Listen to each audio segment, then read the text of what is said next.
So you're no longer the Master Chief, you're the newest member of a squad of orbital drop shock troopers. They're the mysterious soldiers with the untold tale. We talked a lot about how could we still take people out of one character, put them into the body of another character, and not confuse people. And ODST, I think, takes the lessons of Halo 2 and feels a lot more natural. You're going from one ODST to another. It's not so jarring as it was with the Chief and the Arbiter. The hell am I supposed to do with this inside a Covenant ship? Romeo the smartass, or Mickey the kind of guy who just wants to blow shit up. Allowing the player to step into the shoes of all of these different characters in the squad makes this a game about what happens to that squad. It's hard to create not just characters, but then give them a relationship. That's even tougher. Get this thing off of me! You've got Buck, who's the squad leader. He's the most hard-boiled, hard-bitten, seen everything, been everywhere, a little bit more cynical than the other soldiers, because he survived the longest. No! They're gonna burn this city and then glass the whole planet! Covenant bastard! It's just like Reach all over again! Buck is the guy you want to be. You believe in him because he cares about his squad. All I care about now is getting my men out of this city.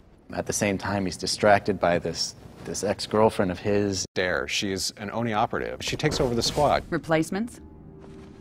This many years into the war, who isn't? At least they listen. To me. And they're not gonna like what they hear.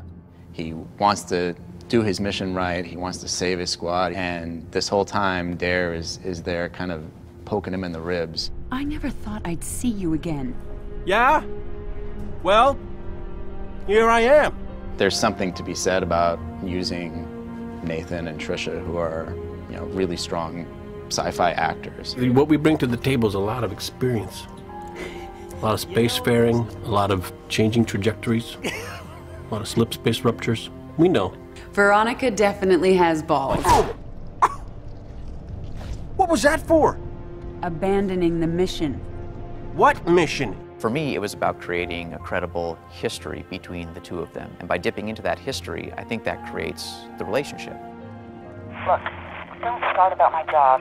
We both agreed to end it. That was years ago, Veronica. I'm a little fuzzy on the details.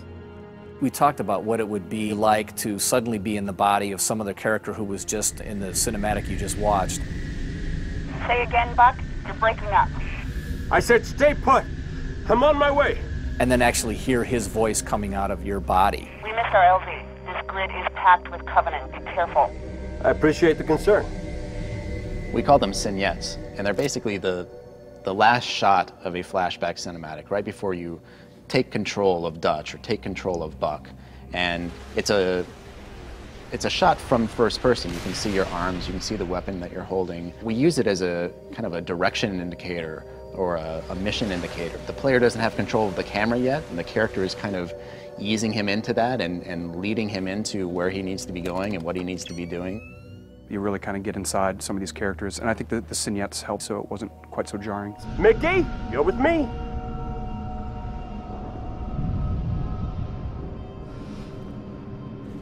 We often talked about the ODST as a kind of detective, lone gumshoe in the dark, mysterious city. Hey, let's drop one man that's not a Spartan on his own into a dangerous environment and let him really solve a mystery, let him find clues. We wanted to really get a different kind of Halo look and feel from what we've seen before. One of the cool challenges was how do we make the city of New Mombasa, in a way, a character in the game? The sound was critical in helping us really create that pacing and mood. We tried to make everything kind of quieter, especially when you were in the hub. We wanted the hub to be dark and rainy and have that film noir feel. There was a point halfway through the production where the programmer said, we can't implement rain in the engine. Maybe we don't actually have rain falling all over the place, but we have to have the feel of that rain is in the distance. It's raining in that environment because of the sound guys. We also switched the surface types on the ground to kind of have that wet, slappy footstep. As the thing started taking a life of its own, in no way did I want to hear any Halo music reused. It really deserved to have its own flavor from beginning to end. The score that Marty wrote really lent itself to both that film noir feeling and that feeling of loneliness that you have in the hub. How do you make a difference musically from the daytime action scenes and always bring you back to the nighttime hub was a little bit of a challenge. First thing I said is no monks. There just cannot be monks in this thing. I knew I could use a solo saxophone, which has a really nice interaction with orchestral instruments. It's not something you normally hear with an orchestra. And it could really just change the whole color and feeling that sort of carry you through the hub. As the game itself got bigger and bigger, I needed more and more music, which is why I have more gray hair, so that's how that goes. There are some key elements that you'll find in the city. What if the phones rang? What if the ticket kiosks began to spit tickets and coins came out of vending machines? What if the city was trying to communicate with you? What the heck's going on? Sir, I'm really sorry about this.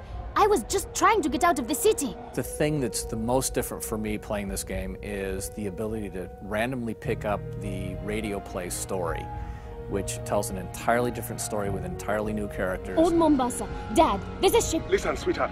I wanted to tell you at breakfast, but you left so early. So the ringing phone became this jumping off point for what eventually became the superintendent.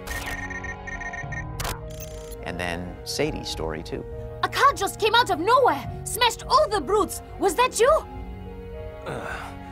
My head. I thought airbags were supposed to stop you from getting hurt. Your tax dollars at work. So the superintendent's tale is this really neat evolutionary piece that you follow throughout the whole game. It's a very simple story when you get down to it, but it's told in an elegant way, in a complex way. You can understand and enjoy the ODST story if you don't pick up any of the telephones ringing in the city or any of the other objects. But if you do, you're going to be transported a little bit further back in time to the day before, but to a whole different world. Like a detective, you have to put it all together, and it's the layers that make the story so interesting. We wanted to make sure that you met the people of that city.